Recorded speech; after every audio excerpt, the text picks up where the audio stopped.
Hello guys, আসসালামু আলাইকুম। আজকে আমরা সেট ফাংশনের এমসিকিউ নিয়ে আলোচনা করব। তো দেখো, 1 নম্বর প্রশ্নটা যেখানে বলা হয়েছে এ ইকুয়াল 2, 3, 7, 9 হলে এ এর প্রকৃত উপসেট কতটি? দেখো, এটা কিন্তু ঢাকা বোর্ড 2023 এবং ময়মনসিংহ বোর্ড 2020 এসেছে। এবং 2 নম্বরটা হলো এ ইকুয়াল 3, 4, 5 সেটটির উপসেট কতটি? এইটাও বরিশাল বোর্ড এবং ঢাকা বোর্ড 2015-তে এসেছে। তো এগুলো বের করার একটা শর্টকাট টেকনিক আছে। প্রথমে প্রকৃত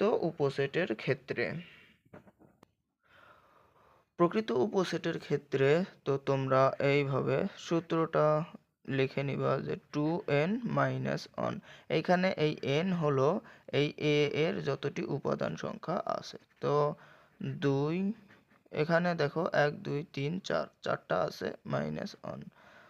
তো 2 এর উপর 4 দিলে হয় 16 -1 ইকুয়াল 15।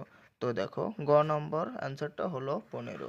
তো এইভাবে প্রকৃত উপসেটের যত ম্যাথ আছে তোমরা সলভ করতে পারবা। এইবার 2 নাম্বারটা দেখো। 2 নাম্বার হলো সেটটির উপসেট। উপসেট বের করার সূত্র হলো 2 টু দি পাওয়ার n। তো এইখানে n আছে কয়টা? 1, 2, 3টা। 2-র উপর 3 দিলে হবে 8। তো 8 কোথায় আছে? ঘ নম্বরে। তো এইভাবে তোমরা এমসিকিউ সলভ করবা। তো আরও ভিডিও পেতে চাইলে কমেন্ট করো।